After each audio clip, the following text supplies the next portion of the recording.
ओ नारायण, राधे राधे। श्रीमद् भगवद गीता के 6ठे अध्याय के 21वें श्लोक में जो ध्यान योग का विषय है, भगवान कहते हैं अर्जुन से, सुखमात्यंतिकं यद्बुद्धिग्राह्यमतीन्द्रियं वेत्ति यत्र च चैवायं स्थितश्चञ्चलति तत्त्वतः।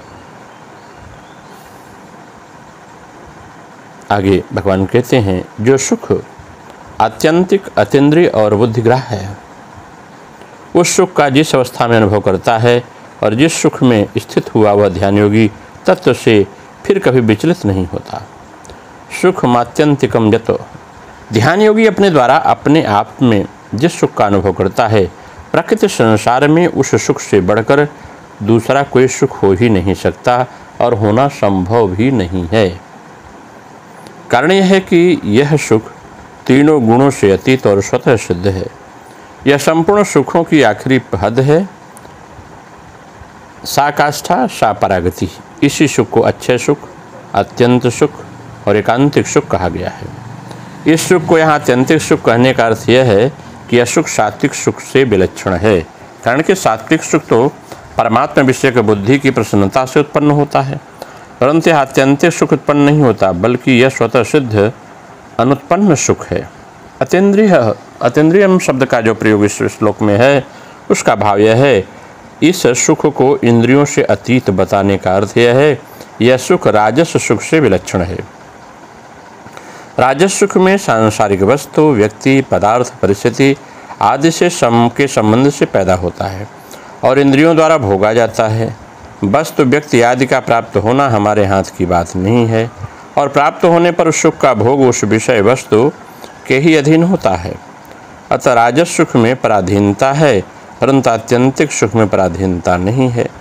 कारण यह है कि आत्यंतिक सुख इंद्रियों का विषय नहीं है। इंद्रियों की तो बात ही क्या है, वहाँ मन की भी पहुँच नहीं है। यह सुख तो स्वयं के द्वारा ही अनुभव में आता है। अतः इस सुख को अतीन्द्रिय कहा गया है। बुद्धिग्राह्यम, इस विषय को बुद्धिग्राह्य बताने का तात्पर्य है कि यह सुख तामस सुख से विलक्षण है। तामस सुख निद्रा, आलस्य और प्रमाद से उत्पन्न होता है। गाढ़ निद्रा में सुख तो मिलता है, पर उसमें बुद्धि लीन हो जाती है। आलस्य और प्रमाद में भी सुख प्राप्त होता है, पर उसमें बुद्धि ठीक ठाक जागृत नहीं रहती तथा विवेक शक्ति भी लुप्त हो जाती है। परंतु इस आत्यंतिक सुख में बुद्धि लीन नहीं होती और विवेक शक्ति भी ठीक ठाक जागृत रहती है। पर इस आत्यंतिक सुख को बुद्धि पकड़ नहीं सकती, क्योंकि प्रकृति का कार्य बुद्धि प्रकृति से अतीत स्वरूप भूत सुख को पकड़ कैसे सकती है।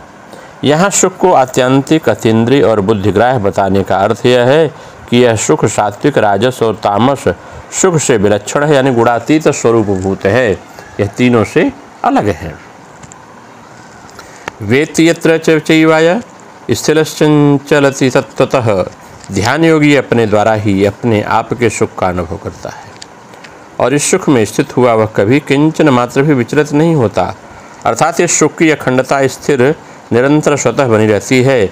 जैसे मुसलमानों ने धोखे से शिवाजी के पुत्र संभाजी को कैद कर लिया और उसके मुस्लिम धर्म स्वीकार करने के लिए कहा, परंतु जब संभाजी ने उसको स्वीकार नहीं किया, तब मुसलमानों ने अपनी क्रूरता का प्रभाव दिखा के, क्योंकि उनका धर्म नहीं होता, उनका जिहाद है, उनका एक आंदोलन है, उनकी आंखें निकाल ली संभाजी की, उनकी चमड़ी खींच ली, तो भी वे अपने हिंदू धर्म से किंचन मात्र भी विचलित नहीं हुए। इसका अर्थ यह निकला कि मनुष्य जब तक अपनी मान्यता को स्वयं नहीं छोड़ता, तब तक उसको दूसरा कोई छुड़ा नहीं सकता।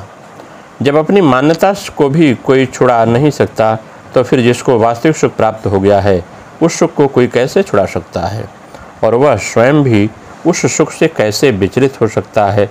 कभी नहीं हो सकता।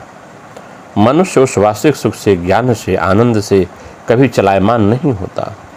इससे सिद्ध होता है कि मनुष्य सात्विक सुख से भी चलायमान होता है, उसका समाधि से भी व्युत्थान होता है, परंतु आत्यंतिक सुख से अर्थात तत्व से वह कभी विचलित या व्युत्थित नहीं होता, क्योंकि उसमें उसकी दूरी, भेद, भिन्नता मिट गई है और अब केवल वह ही रह गया। अब वह विचलित और व्युत्थित कैसे हो? विचलित और व्युत्थित तभी होता है जब जड़ता का किंचन मात्र भी संबंध रहता है। जब तक जड़ता का संबंध रहता है, तब तक वह एक रस नहीं रह सकता, क्योंकि प्रकृति सदा ही क्रियाशील रहती है। स्वरूप का अनुभव होने पर ध्यान योगी को उस अविनाशी अखंड सुख की अनुभूति हो जाती है, जो आत्यंतिक अर्थात सात्विक सुख से विलक्षण, अतीन्द्रिय राजस सुख से विलक्षण और बुद्धिग्राह्य अर्थात तामस सुख से विलक्षण है। अविनाशी सुख को बुद्धिग्राह्य कहने का अर्थ यह नहीं कि वह बुद्धि की पकड़ में आने वाला है। कारण यह है कि बुद्धि तो प्रकृति का कार्य है, फिर वह प्रकृति से अतीत सुख को कैसे पकड़ सकती है। इसलिए अविनाशी सुख को बुद्धिग्राह्य कहने का अर्थ यह सुख उस सुख को तामस सुख से विलक्षण बताने में ही है। जैसे निद्रा, आलस्य, प्रमाद उत्पन्न होने वाला सुख तामस होता है। गाढ़ निद्रा सुषुप्ति में बुद्धि अविद्या में लीन हो जाती है और आलसता प्रमाद में बुद्धि पूरी तरह जागृत नहीं रहती।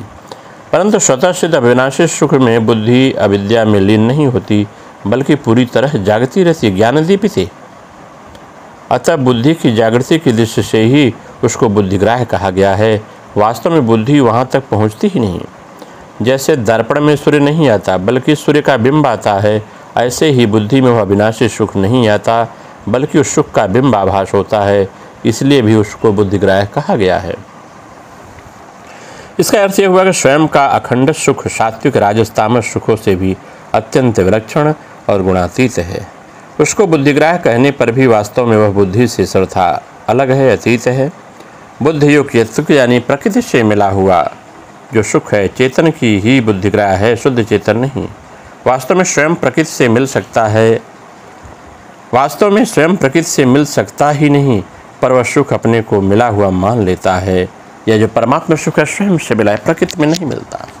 अगर इस विषय की हम व्याख्या करें क्रियायोग के माध्यम से तो यह बात एक और स्पष्ट हो जाती है कि यहाँ पर एक प्रकार का सुखानुभव होता है, परंतु वह सुख कैसा है इस वाक्य के द्वारा बतलाया नहीं जा सकता।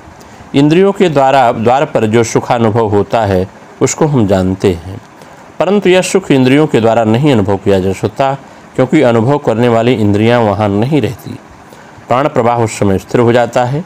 प्राण प्रवाहित होकर ही तो इंद्रिय मन को जागृत करता है। उस समय प्राण का चंचलन नहीं रहता। अतः उस सुख का निर्देश करने वाली इंद्रियां भी उस समय सुप्त रहती हैं, सोई रहती हैं। उस समय बाह्य अनुभव तो होता ही नहीं, परंतु भीतर एक असीम आनंद की धारा निरंतर प्रवाहित होती रहती है। निर्मल बुद्धि के द्वारा इस आनंद का अनुभव होता है। यही समाधि सुख है। कहते हैं कि प्राण स्पंदन भी उस समय तिरोहित हो जाता है। इस प्राणहीन अवस्था में क्या जीव जीवित रह सकता है? क्योंकि बाहर की वायु यद्यपि स्थिर हो जाती है, परंतु भीतर मूलाधार से विशुद्ध चक्र पर्यंत चक्र में वायु उस समय भी सूक्ष्म भाव से चलती रहती है। उसके न चलने पर देह नहीं रहती। इस अवस्था में जो सुखानुभव होता है वह इंद्रिय ग्राह्य नहीं होता। यह कहना भी व्यर्थ है। उस समय भी बुद्धि का लय नहीं होता। बुद्धि जागृत रहती है, सब बुद्धि में वह सुख स्पर्श लगा रहता है।